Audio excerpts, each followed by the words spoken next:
귀순 병사의 상태가 현재 위독한 것으로 전해졌습니다. 수술을 집도한 이국종 교수의 목소리 들어보시죠. 내장이 많이 파열됐어요. 내장, 어느 내장이 좀? 되게 많이 내장에 다발성으로 7곳 이상 파열됐어요. 그럼 총알이 내장만. 7곳 이상 맞은 거예요? 뭐 그런 건 아닌데 한 대여섯 발은 넘어요. 총알은 다 지금 제거된 상태인가요? 아니요, 아직 몇 개 남아있어요. 되게 안 좋아요. 인공호흡기로 인공생명 유지장치로 다시 유지되고 있고. 약을 지금 어마어마한 양을 쓰고 있거든요. 약물을. 어떤 약? 감염도 막아야 되고 지금 또 그 말씀드릴 수 없는 굉장히 복잡한 것들이 많아요. 자, 심정수 차장. 네. 지금 조금 전에 아까 몸에서 총알은 거의 다 제거한 것으로 오후에 그렇게 알려지고 있는데 AK 소총 총알 5발 나왔다고 그랬죠? 네. 지금 상태는 어떻습니까? 지금 그 북한군 병사 아까 40여 발 정도가 쏴졌다고 했잖아요. 몸에 박힌 것이 최소한 6 내지 7발이라고 합니다. 팔, 다리뿐만 아니라 폐와 복부까지 그 관통상 같은 것들이 발견이 됐기 때문에 지금 이국종 교수가 우리나라의 총상 최고 권위자임에도 불구하고 굉장히 지금 위독한 상황이라고 하고요.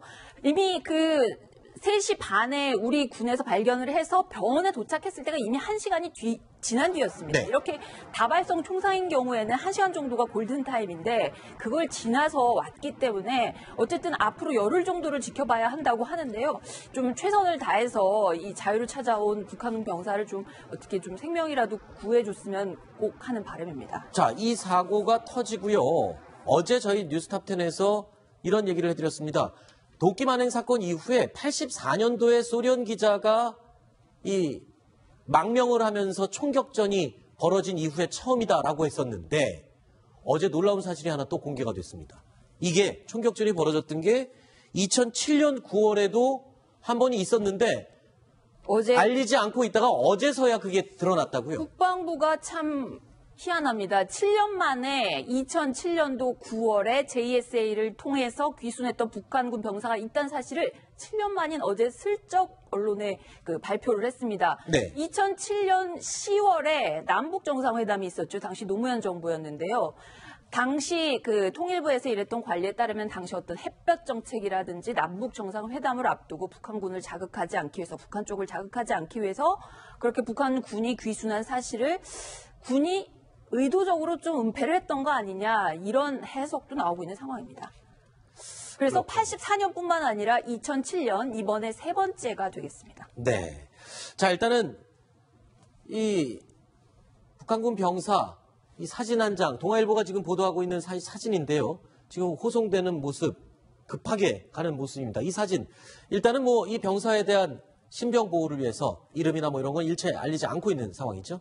네, 맞습니다. 아직은 국방부에서 이 병사에 대해서 구체적인 신원을 파악해주고 있지는 않습니다. 그래서 누구고 어디에 살고 고향은 어디인지 이런 것들은 아직 나오지 않고 있는데요. 저희 동아일보에 있는 사회부 전영환 기자가 이분의 이름이 어떻게 됐는지 한번 찾아봤습니다. 무명남으로 돼 있군요. 네, 수액이 보통 꽂혀 있거든요. 네. 병실에는 수액이 꽂혀 있으면 보통 사람들의 이름이 적혀 있습니다. 그리고 네. 생년월일 같은 것들이 적혀 있는데 나이만 18세로 이렇게 나와 있고 18살로 확인이 됐군요. 네, 18살로 나와 있고 이름은 그냥 무명남 이렇게 나와 있습니다. 네, 이름이 무명남이 아니라 이름이 없다. 이렇게 표시를 한 겁니다. 그런데 저 나이가 굉장히 관심이 높습니다. 왜냐하면 18살에 지금 북한군 병사로 있어요. 그러면 어떤 정도의 지금 위치입니까? 북한군에서. 그러니까 지난번에 군복 자체가 네. 인민군 하급 병사라 그랬거든요. 네. 이제 하전사면은 이제 하급 병사와 상급 병사가 있는데 네. 하전사인데 그 중에 더 낮은 계급이기 때문에 우리로 치면은 2등병, 1등병 정도 되는 겁니다. 그리고 북한군이 이제 17세에 군대를 가기 때문에 저 사람은 한 1년 정도 근무했을 겁니다. 그래서 저는 처음에 언론에서 20대라 그러길래 20대가 말이 안 되거든요. 20대가 되면은 벌써 상급 병사까지 갔거든요. 네. 그렇기 때문에 조금 언론이 좀 보도가 오버가 됐다는 저는 생각을 벌써 했었습니다. 네. 자, 그리고 또 이번 사건으로 언론의 주목을 받는 분이 있죠. 이국종 교수입니다. 중증 외상 치료 전문인데 한마디로 총상의 전문가입니다. 인기 드라마였습니다. 골든타임. 그리고 낭만 닥터 김사부의 실제 모델이었다고요. 그리고 이 중증 외상 치료라는 분야가 모든 의사들이 다 기피하고 하기 싫어하는 그런 분야라면서요. 네, 요즘은 외과 자체가 의사들에게 그렇게 주목을 받고 그 희망부서가 아닙니다. 희망과가 아니고 대부분 기피과인데요. 이국종 교수는 현재 아주대병원의 중증외상 특성화 센터장으로 근무하고 있습니다. 네. 국내에서는 중증 외상 치료의 전문가로 알려지고 있고요. 낭만다터 김사부 혹은 병원선 이런 드라마들의 실제 모델로도 알려져 있습니다. 이분이 언론의 주목을 받고 대중에게 알려진 건 2011년 아덴만 여명 작전에서 석해군 선장을 치료하면서 등장했습니다. 네. 그리고 또 교통사고로 안타깝게 목숨을 잃었던 가수 권리세 씨를 직접 집도했던 사람이기도 하죠. 근데 당시에 안타깝게도 과다출혈로 권리세 씨는 이 세상을 떠나는 상황이었었죠. 네. 그리고 어제도요, 이국종 교수가 이 다친 병사가 호송돼서 병원에 도착하면 직접 수술을 집도하기 위해서 본인이 직접 침대를 끌고 기다리고 있었던 모습이 언론 카메라에 노출이 됐었어요. 네, 그렇습니다. 그 의사가 뭐 미리 대기하고 있었겠지만 그 너무 다급한 나머지 직접 가서 다른 의료진과 함께 이 병사를 끌고 왔습니다. 직접 침대를 끌고 왔는데 이국종 교수는 사실 굉장히 바쁩니다. 1년에 그 헬기만 200번 이상 탈 정도로 굉장히 바쁘고 그 외상 중증 치료센터에 근무하는 의사들은 1년에 4번 정도밖에 집에 못 갈 정도로 굉장히 경무에 시달리고 있습니다. 그래서 매우 힘들게 보내고 있는데 이번에도 그 북한군 병사를 치료하면서 큰 주목을 받고 있습니다. 네. 제가 좀 첨언을 드리면 네. 뭐 중증 외상 아주 쉽게 표현해서 대한민국에 총알을 꺼내서 살릴 수 있는 분은 저분 한 분이에요. 아, 그래요? 네. 근데 우리나라가 전쟁의 위협을 눈앞에 두고 있는 나라 아니겠습니까? 네. 근데 총알을 꺼내서 그 환자를 살릴 수 있는 분이 저렇게 제한적이라는 것은 이건 엄청나게 말이 안 되는 상황이고 네. 그래서 얼마 전에 이제 우리 국방부에서도 저런 그 전문 인력을 양성을 하기 위해서 네네. 그런 그 어떤 그 중증 외상 관련한 그 프로그램을 운영을 하려고 했는데 네. 이게 또 의학계에서 반대를 또 하네요. 아하. 이제 여러 가지 어떤 그 이해관계가 있겠죠. 네네. 그래서 과연 이 국가 안보 그리고 국민의 생명 또 이 이국종 교수가 만약에 지금 뭐 건강하게 오래 또 이렇게 일을 하시면 참 좋으실 텐데 네. 이제 그 이분 이후에는 또 어떻게 할 건지 지금 네. 확도 없다는 거 아니겠습니까? 따라서 이런 부분을 또 이런 우리 안보 상황 때문에라도 네. 이러한 부분을 빨리 양성을 해야 되겠다 하는 그런 상황이 있습니다. 자, 그리고 어제 이국종 교수의 독특한 모습이 왔습니다. 지금 거수격리하는 모습인데 군 관계자가 이제 떠나고 오고 가면서 이국종 교수에게 거수격리를 했더니 거수격리로 딱 받아줬어요. 그래서 제가 알기로는 명예해군입니다. 명예해군이요. 그리고 또 해군과 또 인연이 깊다면서요. 해군에서 그 복무를 했고요. 실제 군 복무는 해군병으로 했는데 네. 올해 4월에 해군 소령으로 그 석해군 선장의 목숨을 구한 다음에 이제 해군 대위로 진급을 명예 해군이자 대위로 진급을 해줬거든요. 근데 네. 거기에 올해 4월에는 소령으로까지 진급을 해주는데요. 네. 그래서 이국종 교수가 참 겸손한 말을 했는데 병으로 공부했는데 이렇게까지 소령으로 진급시켜준 것만 해도 감사하다. 네. 그래서 마음속으로 대한민국을 지키는 군인이다 이런 생각을 하고 네. 딱 거수경례를 하는 그런 모습. 그랬군요. 자, 수술복을 입은 채로 이 거수경례로 군 관계자에게 인사를 받아주는 이국종 교수의 모습 굉장히 인상적이어서 저희가 마지막 장면으로 한번 살펴봤습니다.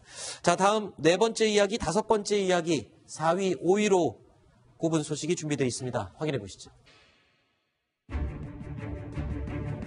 이번 귀순 사건으로 JSA 공동 경비구역을 지키는 병사들에 대한 관심이 높아지고 있습니다.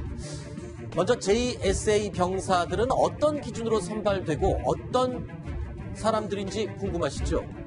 물어봤습니다. 소대 선발 같은 경우요. 이제 180 이상을 다 뽑았고 그 양친이 다 계셔야 되고 대학 재학 이상 학력은 양한 시력 1.0 이상이 돼야 되고요. 그 인원을 추려서 그 중에서 이제 운동, 이제 어떤 운동을 얼마큼 했느냐 뭐 이런 거 해서 이제 또 일부 탈락하고 전과자라든지 문신이 있다든지 뭐 그다음에 사회에서 무리를 일으킨 적이 있는지 확인해야 되고 신체 등급 징병검사에서 1등급 이상 그 인원 중에서 뽑아서 제가 알기로는 이제 한 3개월에서 6개월 정도 또 신원조회를 그다음에 또 자체 훈련을 또 시작하는데요. 이제 자체 훈련에서 나고 되면 또 이제 일반 부대로 다시 가고요. 굉장히 까다롭군요. JSA 공동경비구역 요원을 뽑는 데는 굉장히 까다로운 조건이 적용되고 있습니다. 그런데 아까 양친이 다 있어야 된다. 그건 또 무슨 말입니까? 왜 그런 기준이 적용됩니까? 현재 북한군에서도 이제 탈북자가 생기지만 네. 우리 군에서도 이제 월북자가 생길 수가 있습니다. 아하. 그래서 부모가 있고 뭐 그다음에 그 형제가 많고 그러면 네. 이렇게 월북할 가능성이 낮기 때문에 아하. 양친이 다 계셔야 된다는 얘기고 그다음에 네. 이렇게 그럼 체력 훈련을 심하게 하느냐면은 네. 우리는 권총만 가지고 맨몸으로 이제 북한군을 상대해야 되는데 네. 북한군은 그 AK 소총이나 중화기를 가지고 있지 않습니까? 네네. 그러니까 상당히 사격수도 뛰어나야 되고 네. 체력적으로도 강하지 않으면은 네. 북한군을 상대할 수 없기 때문입니다. 네. 실제로 그렇습니까? JSA 요원들이 체력적으로나 모든 면에서 우월한, 월등한 병사들로 구성이 되나요? 거의 특수부대 훈련을 다 받고요. 아하. 특전사 급의 어떤 그런 체력 훈련과 신체 네. 이런 것들을 가지고 있는데 네. 제가 그 3주 전에 이제 저기 갔을 때 저를 안내하던 그 병사 상병이었는데 네.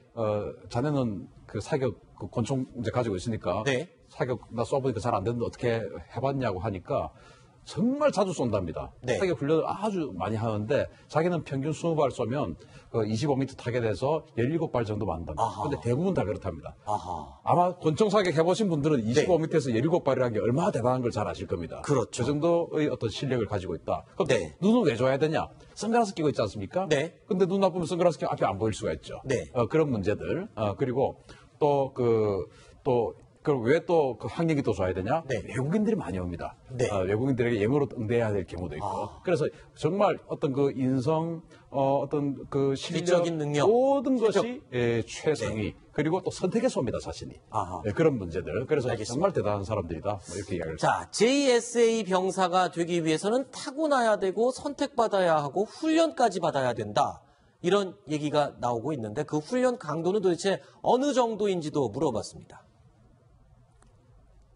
많이 강하죠. 예. 이제 자체 훈련 같은 경우는 이제 처음에 이제 교대 생활에 대한 훈련을 받고요. 여러 가지 이제 접해보지 못한 무기들이 많으니까 그 무기 훈련을 하고 체력 훈련을 많이 합니다. 훈련 수준이 미군 레인저 애들이 와서 레인저 테스트를 보면 여기 있는 인원은 80%는 패스할 거다라는 정도로 많이 해요. 네, 미국 레인저 애들이 와서 레인저에서 교육을 시켰거든요. 레인저 부대 하면은 우리 뉴스탑10 팀에서도 여러 번 소개를 했던 그러니까 주한 미군이 북한에 만약에 상륙할 경우에 참수 부대가 목표 지점까지 갈 수 있도록 길을 뚫어주는 그런 역할을 하는 엄청난 부대가 레인저 부대 아닙니까? 근데 레인저들 훈련을 80%를 통과할 정도라고요? 그래서 우리 영화 G.I. 제인이라는 영화 보면 네네. 그 훈련소에 들어갔다가 엄청나게 많은 탈락자가 생기지 않습니까? 네네. 그 정도로 힘든 게 레인저 훈련인데 그걸 이 JSA 정도 병사들 정도 되면 실제 레인저 부대원들이 와서 자기네도 훈련을 시키면서 야 너희들 정도 되면 80% 통과하겠다라고 네. 하는 거니까 겨우 80% 이런 게 아니고 네. 정말 대단한 것이다. 또 직업군인들이 아니잖아요. 네. 21개월 단기 복무하는 병사들인데 그 정도다. 이거 어마어마한 거죠.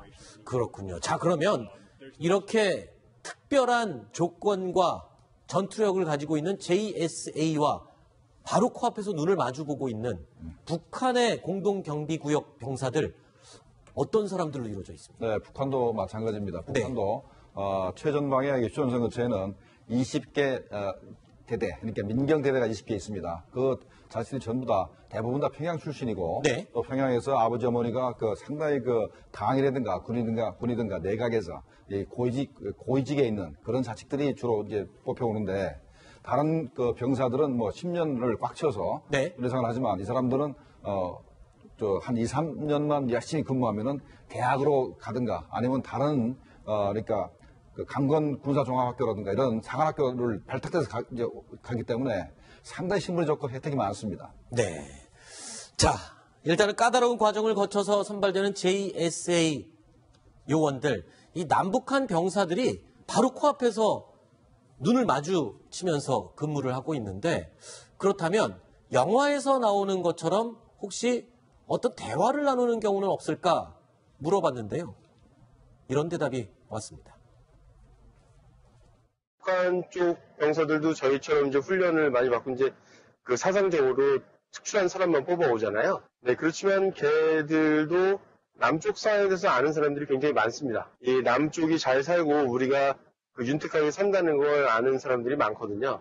저희가 뭐 직접적으로 걔들이랑 대화를 하진 않지만 이제 걔들이 일방적으로 저희한테 얘기하는 거를 들어보면 어느 정도는 우리 쪽 언론을 접하지 않는가라는 생각이 들 정도로 뭐 이제 저희 우리나라에서 나는 굵직굵직한 사건들 있지 않습니까? 저희랑 거의 동시간대에 알고선 저희한테 얘기를 하더라고요.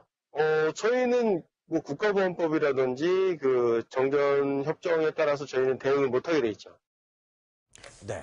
공식적으로는 대응을 못하지만 영화에 보면 보이지 않게 살짝 대화도 나누고 하던데. 조금 말이죠. 우리 저 병사가 네. 좀 잘 몰라서 그런데. 아, 그래요? 네. JSA 근무자인데요. 네, 한 가지는 이제 네네. 잘 모르는 겁니다. 네. 그 북한군 병사들이 우리 국내 상황을 아는 것은 네. 딱 그것만 가르쳐 준 것이지. 아, 그것만 가르쳐 준 우리 것이라고요? 국내 사정에 대해서 아는 게 아닙니다. 왜냐하면 네.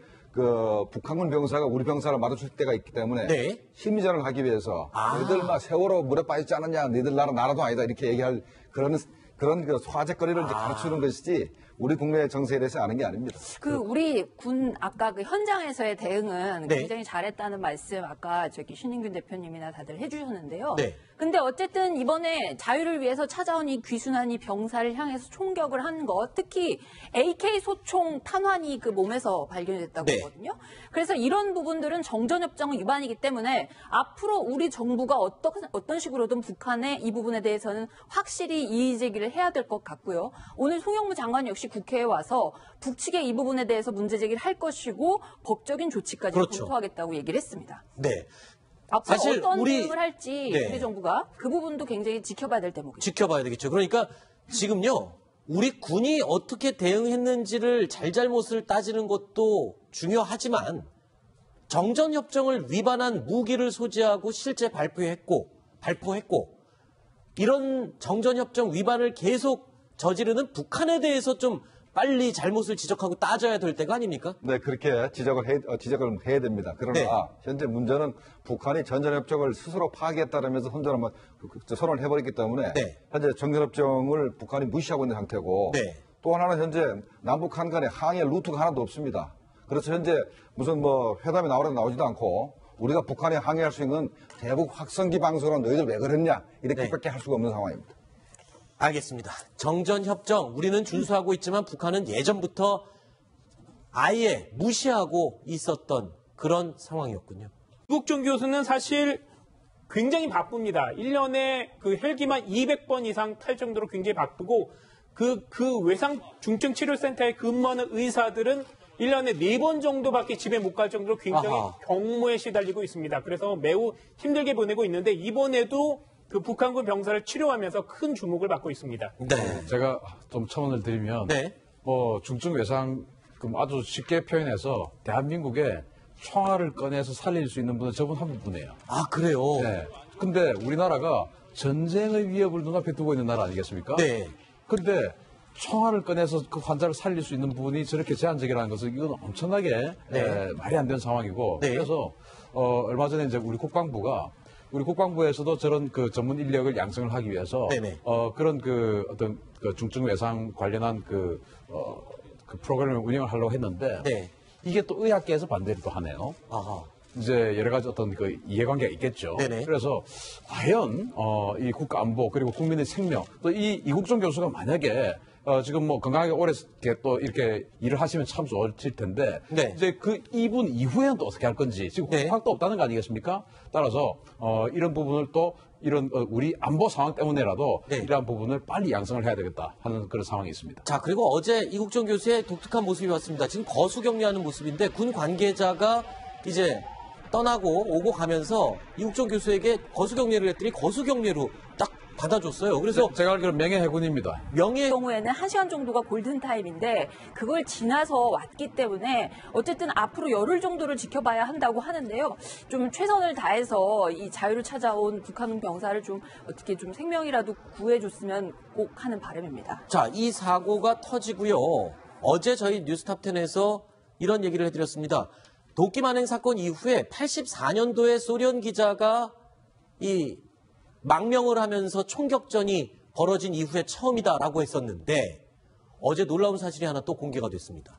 이게 총격전이 벌어졌던 게 2007년 9월에도 한 번이 있었는데 어제 알리지 않고 있다가 어제서야 그게 드러났다고요. 국방부가 참 희한합니다. 7년 만에 2007년도 9월에 JSA를 통해서 귀순했던 북한군 병사가 있다는 사실을 7년 만인 어제 슬쩍 언론에 발표를 했습니다. 네. 2007년 10월에 남북 정상회담이 있었죠. 당시 노무현 정부였는데요. 당시 통일부에서 일했던 관리에 따르면 당시 어떤 햇볕 정책이라든지 남북 정상회담을 앞두고 북한군을 자극하지 않기 위해서, 북한 쪽을 자극하지 않기 위해서 그렇게 북한군이 귀순한 사실을 군이 의도적으로 좀 은폐를 했던 거 아니냐, 이런 해석도 나오고 있는 상황입니다. 그래서 84년뿐만 아니라 2007년 이번에 세 번째가 되겠습니다. 네.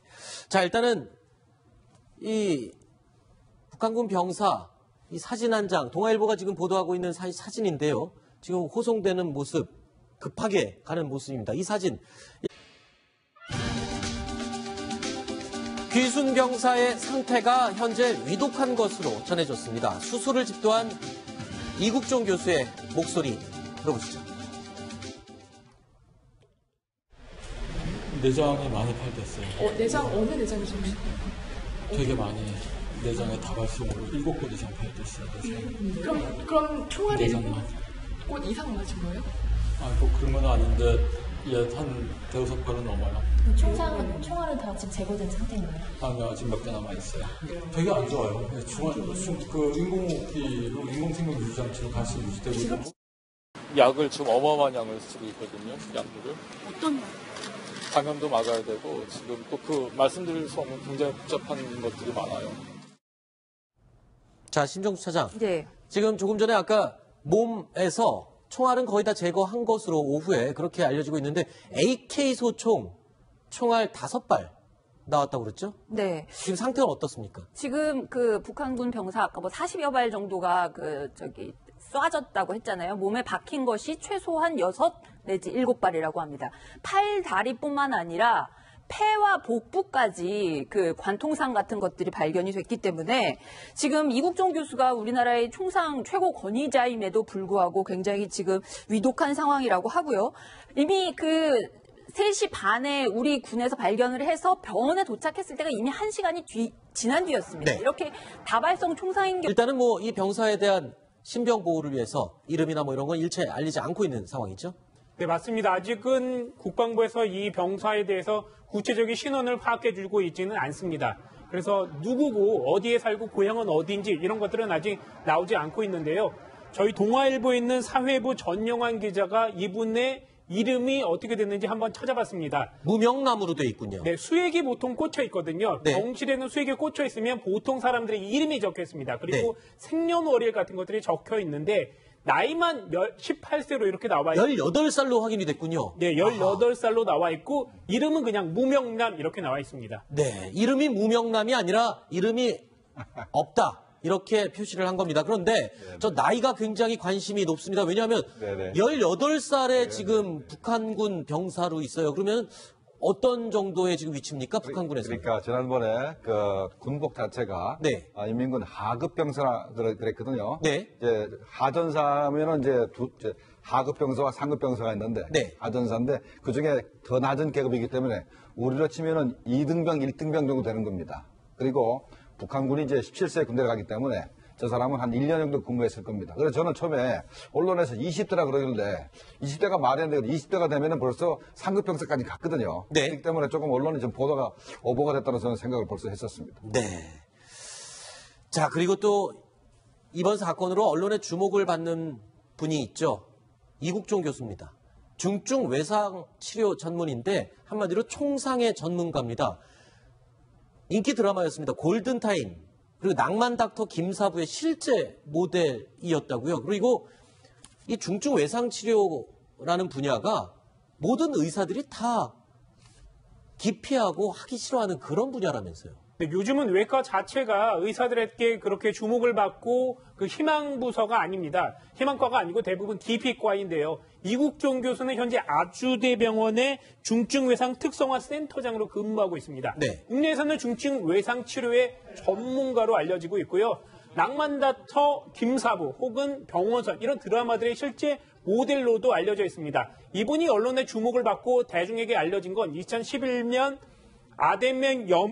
아덴만 여명 작전에서 석해군 선장을 치료하면서 등장했습니다. 그리고 또 교통사고로 안타깝게 목숨을 잃었던 가수 권리세 씨를 직접 집도했던 사람이기도 하죠. 근데 당시에 안타깝게도 과다출혈로 권리세 씨는 이 세상을 떠나는 상황이었었죠. 네. 그리고 어제도요, 이국종 교수가 이 다친 병사가 호송돼서 병원에 도착하면 직접 수술을 집도하기 위해서 본인이 직접 침대를 끌고 기다리고 있었던 모습이 언론 카메라에 노출이 됐었어요. 네, 그렇습니다. 그 의사가 뭐 미리 대기하고 있었겠지만 그 너무 다급한 나머지 직접 가서 다른 의료진과 함께 이 병사를 끌고 왔습니다. 직접 침대를 끌고 왔는데